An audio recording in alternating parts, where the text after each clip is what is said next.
नमस्कार दोस्तों, आज के इस वीडियो में हम नया जो लेसन है क्लास 10th का जो छठा लेसन है रासायनिक अभिक्रियाएं एवं उत्प्रेरक केमिकल रिएक्शंस एंड कैटेलिस्ट, इसका जो टॉपिक है भौतिक एवं रासायनिक परिवर्तन, इसका इस वीडियो में अध्ययन करेंगे। टॉपिक स्टार्ट करने से पहले आप सभी से निवेदन है कि आप हमारे चैनल को सब्सक्राइब करें और उसको शेयर करें ताकि अधिक से अधिक लोगों तक ये पहुँचे। तो स्टार्ट करते हैं। आज का टॉपिक भौतिक एवं रासायनिक परिवर्तन, फिजिकल एंड केमिकल चेंज। होता क्या है, सबसे पहले देखते हैं भौतिक परिवर्तन। भौतिक परिवर्तन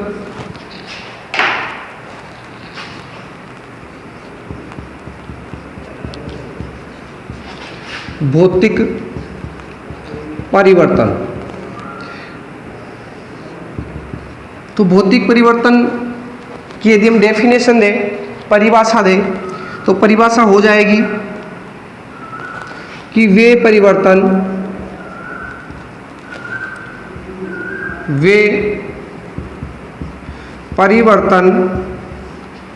जिसमें पदार्थ के भौतिक गुण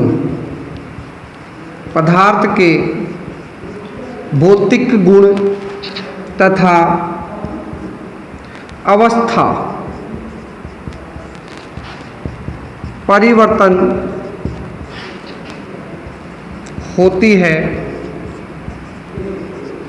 भौतिक परिवर्तन कहलाते हैं।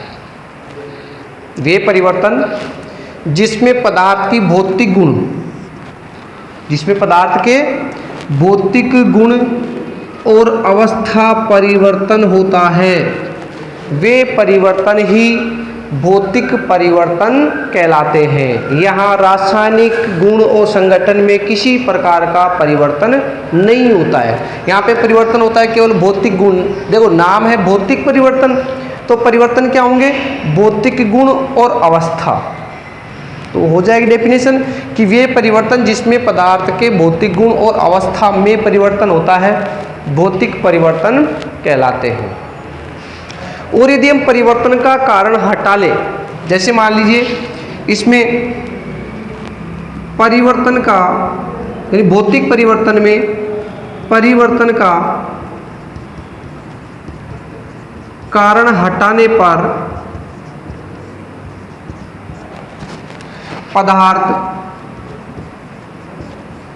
पुनः प्रारंभिक यानी कि मूल अवस्था, प्रारंभिक अवस्था में लौट आता है। भौतिक परिवर्तन में यदि हम परिवर्तन का कारण हटा लें, परिवर्तन का कारण यदि हटा लें, तो जो पदार्थ है जिसमें भौतिक परिवर्तन हुआ उससे हमें मूल पदार्थ या पुनः प्रारंभिक पदार्थ है वो प्राप्त होता है। तो ये होता है भौतिक परिवर्तन। भौतिक परिवर्तन का अब एग्जाम्पल लेते हैं।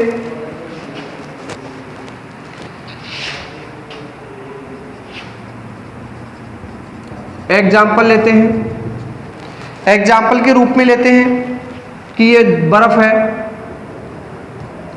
बर्फ को गर्म किया, गर्म करने पर पानी बना, जल बना, जल को और गर्म करते हैं तो वो वाष्प में बदल जाती है।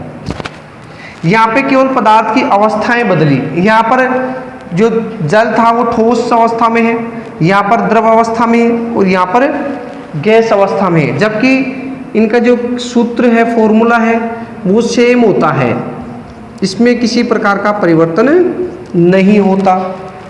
अब यदि हम परिवर्तन का कारण हटाएं, जैसे पानी को गर्म किया, वाष्प बनी, जितना टेम्परेचर इसको दिया उतना यदि हम इसको हटा लें तो क्या होगा? वाष्प वापस पानी में बदल जाएगी। कौन सी क्रिया के द्वारा? संघनन की क्रिया के द्वारा वाष्प वापस पानी में बदल जाती है।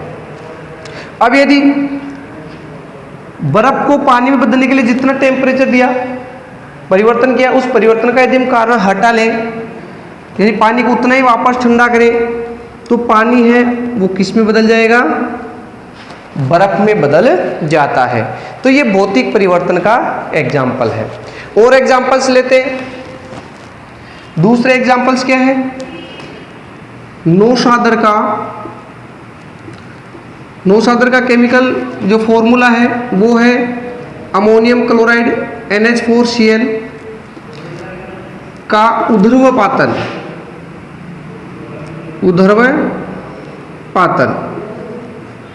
ये भी फिजिकल चेंजेज, भौतिक परिवर्तन का उदाहरण है। इसके अलावा और यदि उदाहरण लें तो शक्कर का पानी में घुलना, यानी शक्कर को जब पानी में घोलते हैं तो घुल जाती है, ठीक है। तो ये भौतिक परिवर्तन के उदाहरण हैं। अगला परिवर्तन है, अब देखो इसमें भौतिक परिवर्तन के गुण, कि भौतिक परिवर्तन के गुण क्या क्या है वो देखते हैं।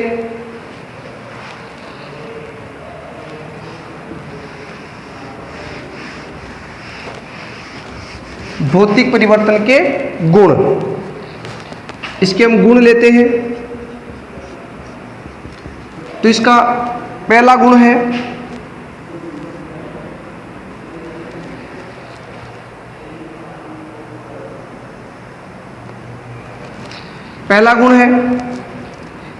कि भौतिक परिवर्तन में केवल पदार्थ के भौतिक गुण जैसे रंग, गंध तथा अवस्था में परिवर्तन होता है,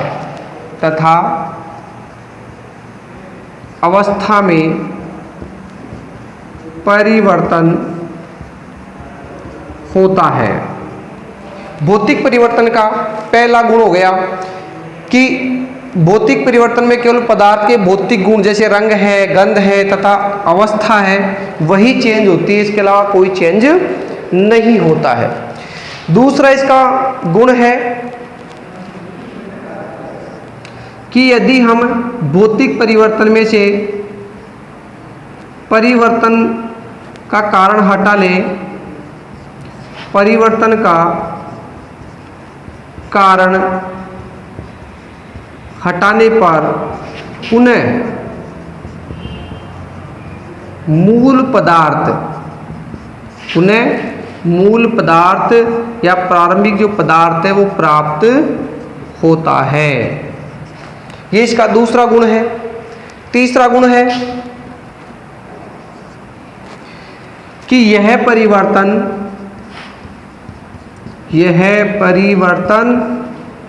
अस्थायी होता है। कैसा होता है? अस्थायी, अर्थात जैसे हमने बर्फ को गलाया, उसको गर्म किया, पानी में चेंज हो गया। अब ये जितना तापमान दिया उतना तापमान यदि वापस निकालें, उसको उतनी टेम्परेचर वापस ठंडा करें तो जल से वापस बर्फ बन जाएगी। यानी परिवर्तन का कारण हमने हटाया तो पुनः प्रारंभिक पदार्थ प्राप्त हुआ, मूल पदार्थ प्राप्त हुआ। अस्थायी होता है, स्थायी नहीं होता। बर्फ को पानी में, पानी को बर्फ में चेंज कर सकते हैं, परिवर्तन स्थायी नहीं होता है, अस्थायी होता है। चौथा है कभी भी नए पदार्थ का निर्माण नहीं होता, नए पदार्थ का निर्माण नहीं होता है। जिसका भौतिक परिवर्तन का चौथा गुण है कि कभी भी भौतिक परिवर्तन में कभी भी नए पदार्थ का निर्माण नहीं होता। तो ये इसके 4 गुण हैं, ठीक है। अगला हम टॉपिक लेते हैं, भौतिक परिवर्तन कंप्लीट हो गया। अगला है रासायनिक परिवर्तन।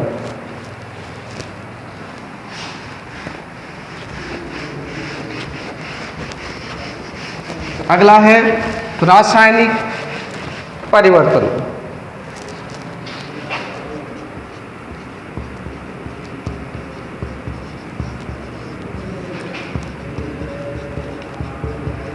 केमिकल चेंज, परिभाषा देखो सबसे पहले कि वे परिवर्तन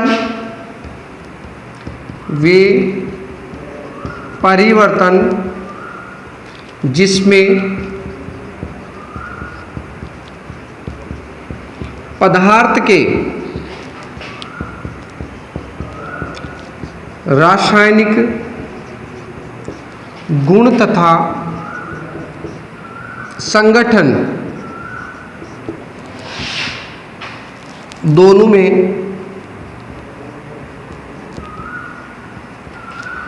परिवर्तन होता है।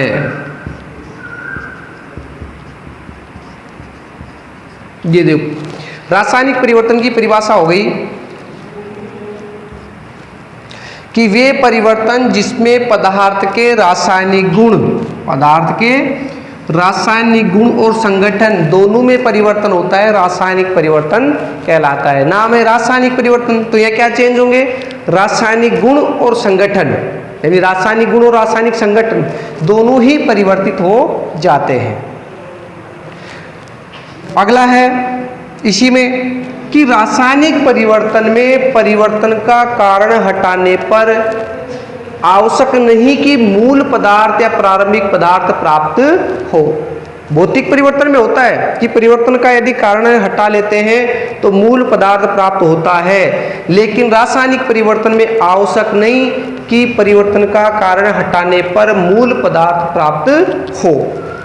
तो इसी में है कि रासायनिक परिवर्तन में परिवर्तन का कारण हटाने पर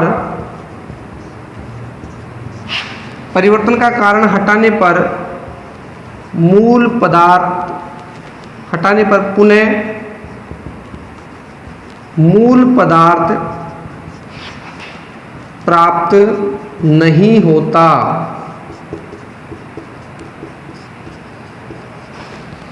तो परिवर्तन का कारण हटाने पर मूल पदार्थ प्राप्त नहीं होता है।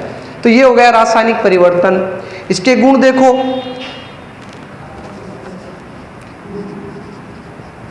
इसके गुण, तो इसका पहला गुण है, परिभाषा से ले लो पहला गुण, ठीक है, कि रासायनिक परिवर्तन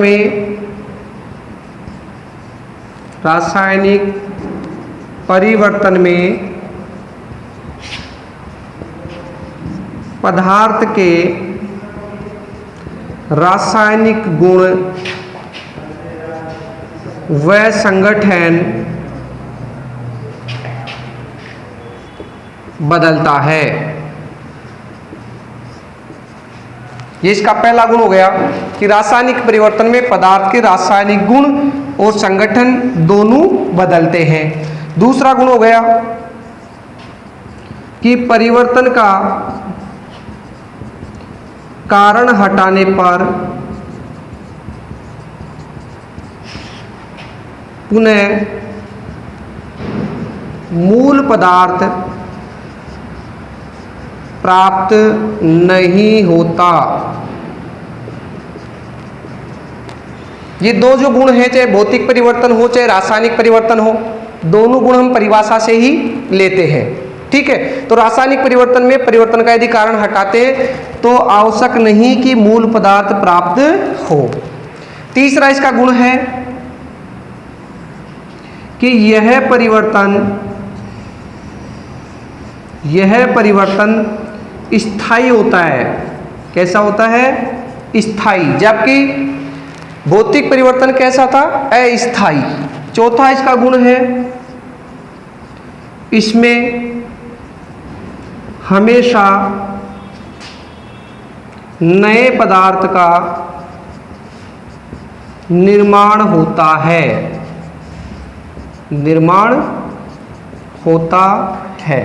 ये इसके 4 गुण हैं। इसके बाद में हम इसके उदाहरण देखते हैं। एग्जाम्पल्स देखते हैं कि रासायनिक परिवर्तन के एग्जाम्पल्स कौन कौन से हैं।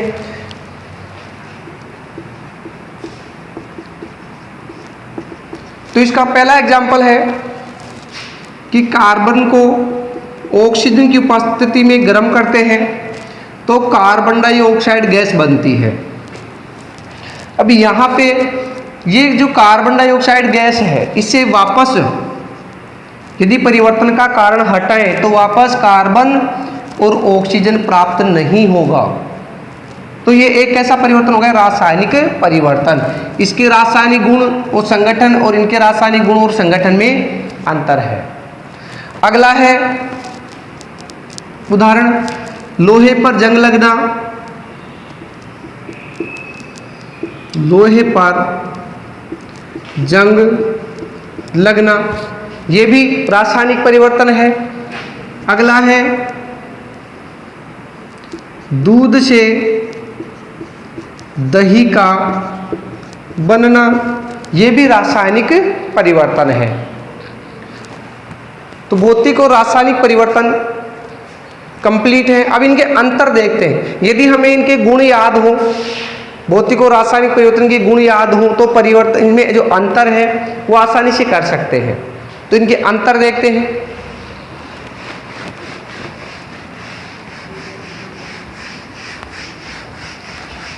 भौतिक परिवर्तन के भी 4 गुण हैं, रासायनिक परिवर्तन के भी 4 गुण हैं, तो हम इनके अंतर हैं वो भी 4 ही लेंगे। तो ये हो गया भौतिक परिवर्तन। इधर लेंगे रासायनिक परिवर्तन।